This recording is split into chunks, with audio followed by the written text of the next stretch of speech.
You've probably tried every English method. Apps, textbooks, grammar exercises, but nothing feels natural when you open your mouth to actually speak. What if we told you there's one technique that transforms the way you sound, not in months, but in weeks? It's called shadowing, and it's about copying real people saying real things. Not memorizing sentences, not drilling grammar, just repeating what native speakers actually say.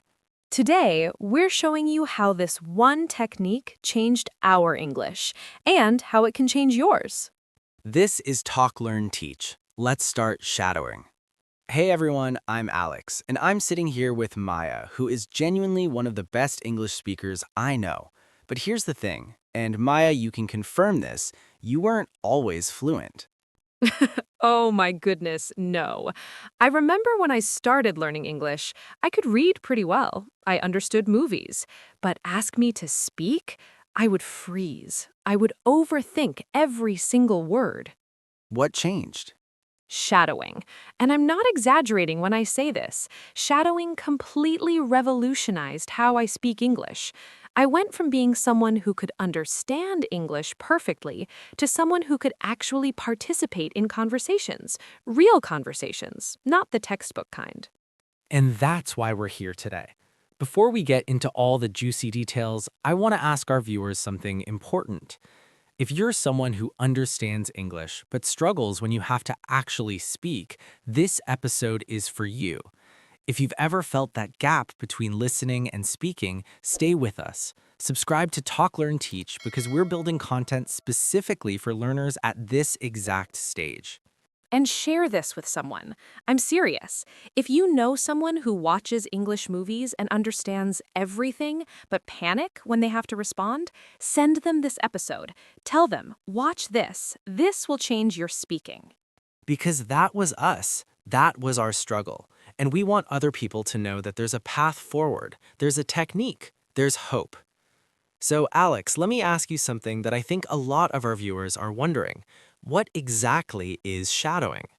Great question. So, shadowing is essentially this. You listen to a native speaker and you repeat what they say. Not after they finish, you repeat while they're speaking.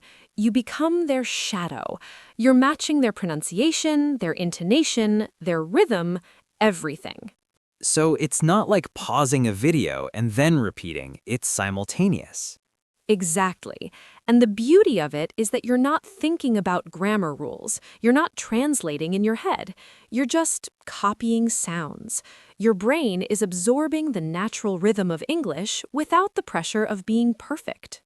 I remember when I first started shadowing, it felt awkward.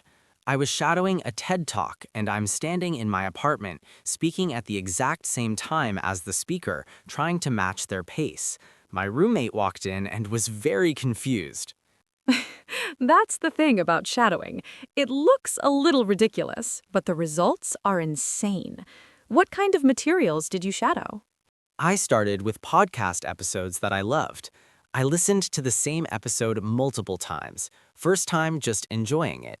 Second time, shadowing the whole thing. By the third time, I could recite large portions without even trying. But more importantly, I sounded like a native speaker saying it. And that's the key insight.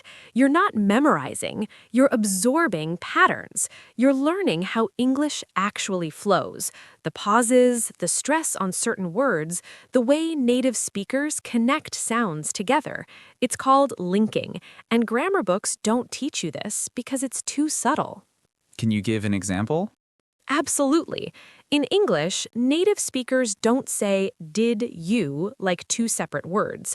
They say didja. They connect the sounds.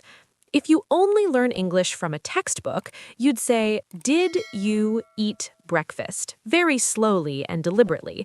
But in real life, someone would say, did you eat breakfast? Much faster, with sounds flowing together. And if you only study grammar, you miss this completely. Right, but if you shadow someone saying it, your mouth learns the actual shape it needs to make. Your brain learns the actual rhythm. That's why shadowing is so powerful for beginners. It bypasses the overthinking. Your mouth learns before your brain analyzes. Exactly. And that's when English starts sounding natural coming out of your mouth. So here's a question I get from a lot of learners. What should I shadow? Should I shadow textbooks? Should I shadow English songs? What's the best material? This is actually crucial, and I'm going to be honest, textbook material is probably the worst thing to shadow because it's not how real people talk. Real people don't say, I am very pleased to meet you. They say, hey, nice to meet you, or great to see you. So, real life content? Real life content is everything. I started shadowing YouTube videos from creators I actually enjoyed, people talking about topics I cared about, movie scenes, TED Talks, even podcast interviews. The common thread was that I was interested in what they were saying. Why is interest important? Because if you're interested, you'll naturally shadow longer. You'll want to understand. You'll want to repeat. The motivation is intrinsic, it's not forced. I was shadowing a YouTuber who talks about technology, someone I already loved watching. So even though shadowing is technically practice, it felt like I was just enjoying content I liked. That's brilliant. And what about beginners, people who understand less English? Great question. Start with material that's slightly above your level, not way above, slightly above. You want to understand about 70% of what's being said. That way, the new words are learnable, the phrases are learnable, but you're not completely lost. I remember when I first started, I tried to shadow a BBC documentary. I understood almost nothing. I quit after 2 minutes because it was frustrating. That's exactly the wrong approach. Then you switched to easier content? Yes, I found this YouTuber who talks about everyday life. She's very clear, she speaks at a normal pace, she uses common phrases, and I understood most of it. I was able to shadow comfortably.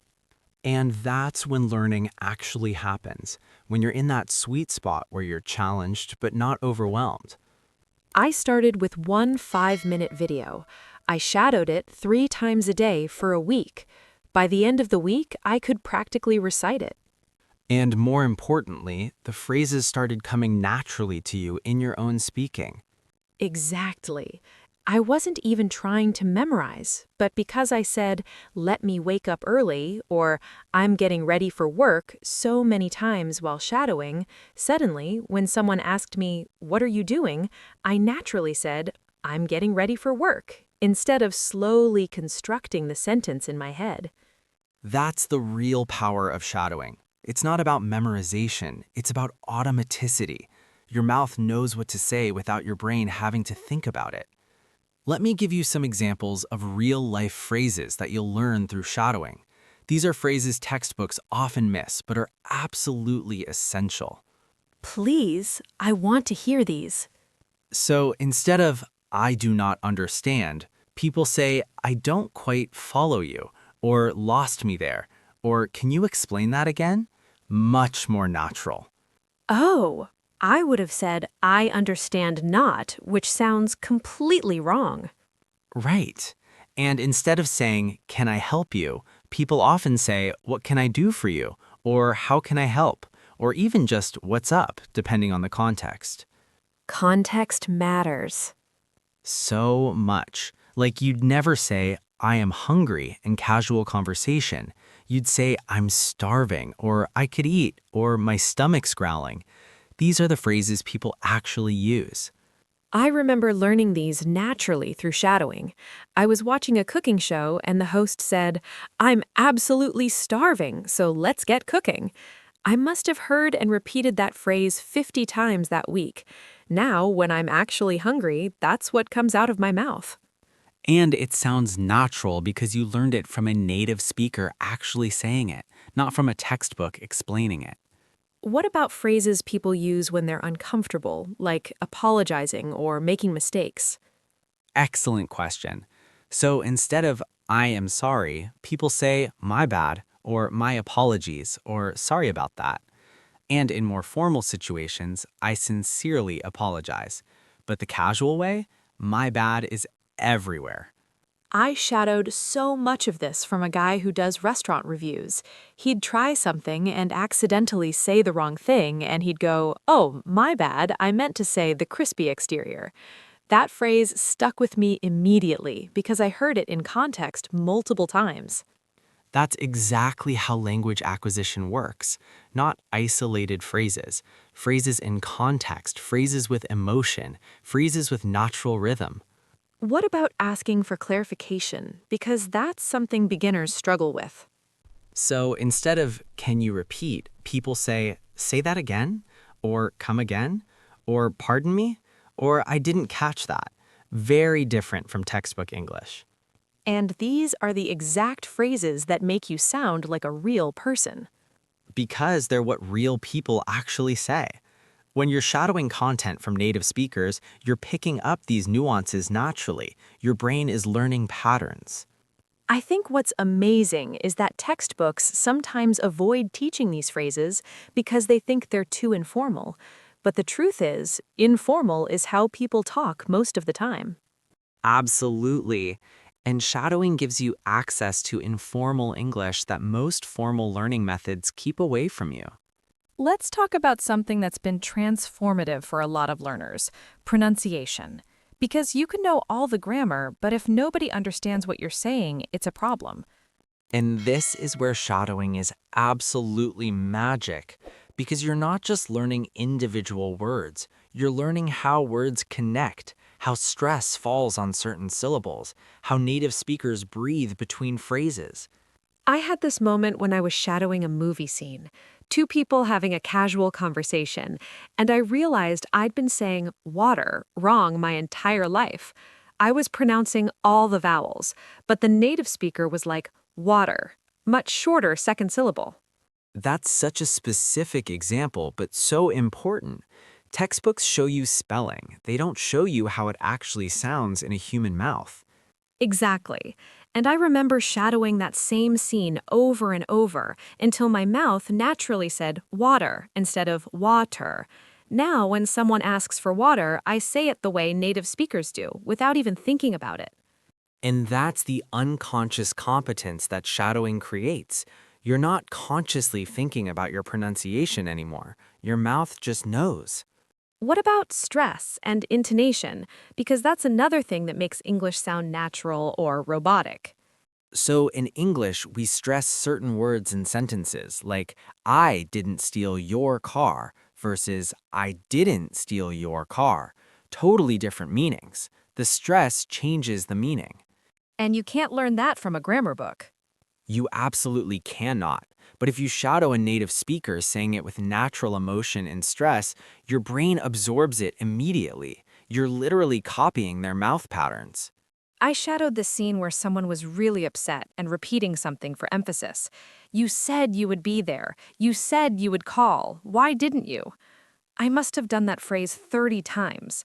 Now, when I'm emphasizing something in English, that's the pattern my mouth follows. And that's when English stops sounding like a foreign language coming from your mouth.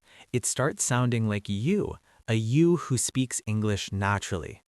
Because you've internalized the patterns. You're not translating anymore. Exactly. Your mouth has learned the dance of English, the rhythm, the stress, the intonation, and it just happens. I think a lot of learners don't realize how important this is. They focus so much on vocabulary and grammar that they neglect how English actually sounds. And then they wonder why native speakers can understand them, but it sounds off. It sounds non-native. It's because the rhythm is wrong. But shadowing fixes that because you're learning from someone whose rhythm is naturally right. So now let's get practical. If someone is listening right now and thinking, okay, I want to try shadowing, what's the actual technique? Great question, because shadowing can be done lots of different ways, and some are more effective than others. True. So the classic method is what I mentioned earlier. You listen to a native speaker and you repeat while they're speaking. You're matching their pace, their pronunciation, everything. But that's actually quite difficult for beginners. Nodding. So there's a progression. First, you watch or listen to content while just absorbing it. You're not shadowing yet, you're just getting familiar with it. How many times? I'd say watch it once or twice, just for entertainment and understanding. Then? Then you start the actual shadowing. You press play and you repeat what you hear. Maybe not perfectly synchronized, just saying the same words. And do you watch with subtitles or without? This is actually important. I recommend watching with subtitles at first. That way, if you miss a word, you can see it. You know you didn't mishear. You're just learning how it sounds. That's helpful because it reduces frustration. Exactly. Frustration is the enemy of learning. If you're frustrated, you'll quit. So watch with subtitles, follow along, shadow at your own pace. And then gradually remove the subtitles? Yes, after you've shadowed the same material multiple times, try turning off the subtitles. See if you can follow without visual support. That's when you know you're really learning. How many times should someone shadow the same content? I'd say minimum 3 times, but honestly, I've done materials 5, 6, 10 times. Every time you catch something new, every time your pronunciation gets closer. But you don't get bored. Not if you actually like the content. I shadowed this comedian's routine probably 15 times because I found him hilarious. I wasn't bored at all. I was having fun. That's the key. You have to choose content you love. If you don't love it, you'll stop after 2 times. But if you love it, you'll naturally shadow it until you're basically memorized it. And how long should shadowing sessions be? Start small, 5 to 10 minutes. Don't do 30 minutes of shadowing when you're starting. Your brain will get tired, you'll get frustrated. 5 to 10 minutes every single day is infinitely better than 1 hour once a week. Consistency beats intensity. Always. You want this to be something you actually do daily, so start with a length that feels manageable. And what if someone wants to shadow something longer, like a full episode or movie? Break it into chunks. Shadow the first 5 minutes on Monday, the second chunk on Tuesday. By the end of the week, you've covered the whole thing, and you can go back and reshadow individual sections. That makes it feel less overwhelming. Exactly. Shadowing is about sustainable practice, not about pushing yourself to exhaustion. I want to talk about something that's not technical, but it's the most important part of shadowing, the breakthrough moment. Tell me about yours. So I'd been shadowing for about 3 months, consistently. I was shadowing this podcast episode about travel. And one day, I ran into my English teacher at a coffee shop. We started chatting, and she asked about my travels, and I just started talking. Not carefully, not translating in my head, just talking. What happened? She literally stopped me and said, "Your English has changed so much. You sound different." And I realized I sounded like the podcast host. I'd absorbed her way of speaking so deeply that I was naturally using her patterns, her phrasing, her pronunciation. That must have felt incredible. It was the moment I realized shadowing actually works. It wasn't theoretical anymore. It was real. I could feel it. Other people could hear it. And did that make you want to keep going? I was absolutely obsessed after that. I shadowed even more because I knew it was working. I wasn't just doing it because someone told me to. I had proof that it worked. I had a similar breakthrough. I was in a conversation with a native English speaker, and she said, "You have such a clear way of speaking." And I realized that clarity came from shadowing people with clear pronunciation. I'd been copying not just their words, but their clarity. That's such a specific improvement. Because I'd been shadowing someone who speaks very deliberately and clearly, so my English became clear too. It's like you absorb the qualities of the person you're shadowing. That's actually really profound. You become a vocal student of whoever you're shadowing. Exactly. Which is why choosing good content is so important. You're not just learning words, you're learning a way of being in English. And once you have that breakthrough moment, you realize you're not learning anymore. You're acquiring. You're becoming someone who speaks English naturally.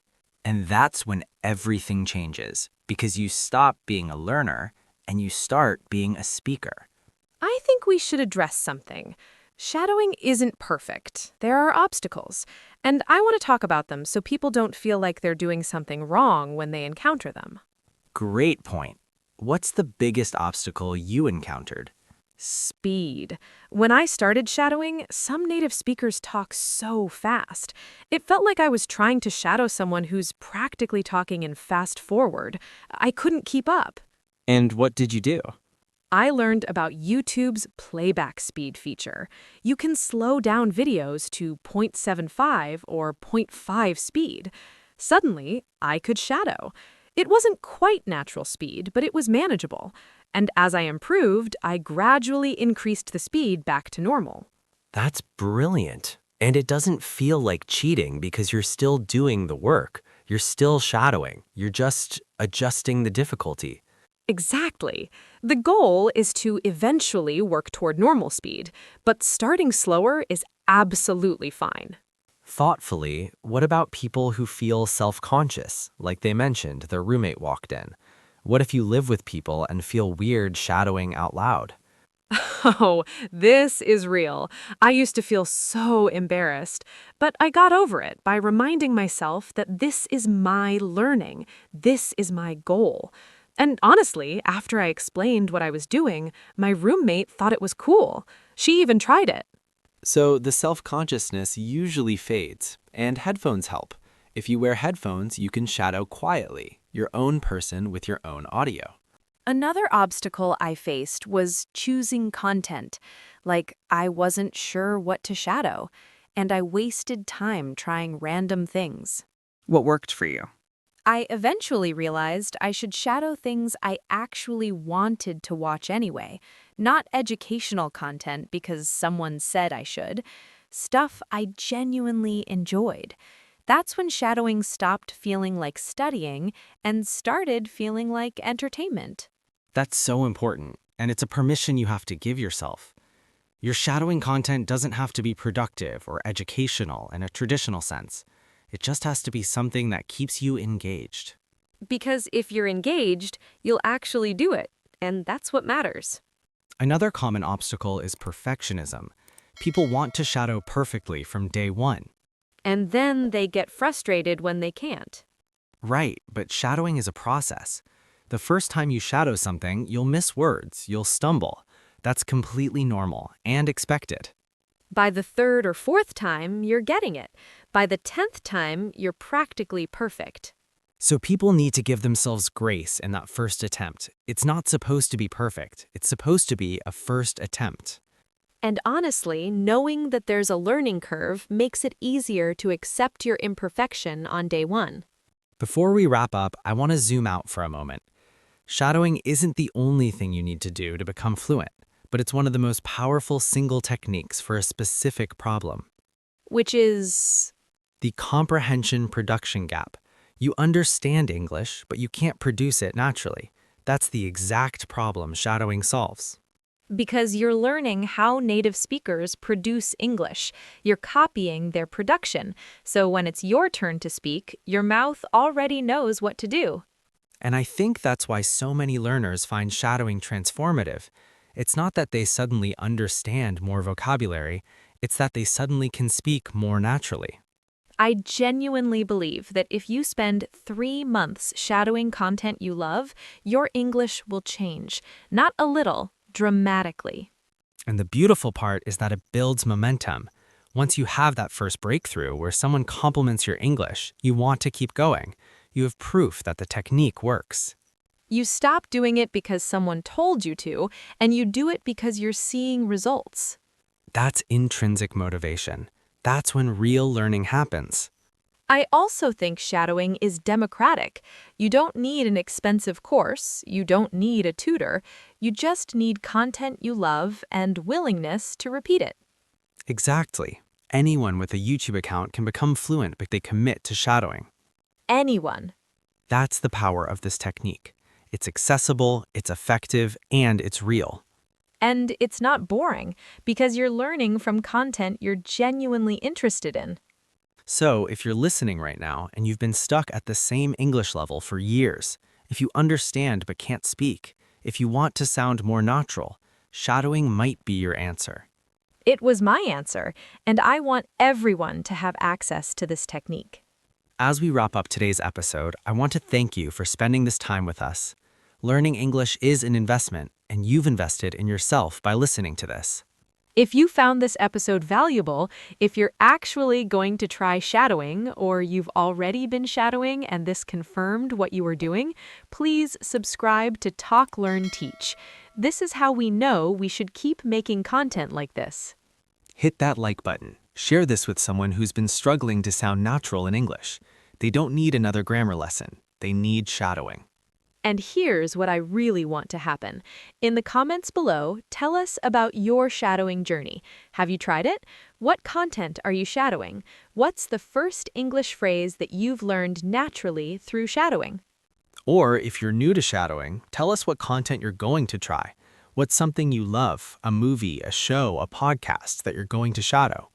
Because we want to build a community of people who are using this technique, who are experiencing their own breakthroughs, who are discovering that their English can sound natural and authentic.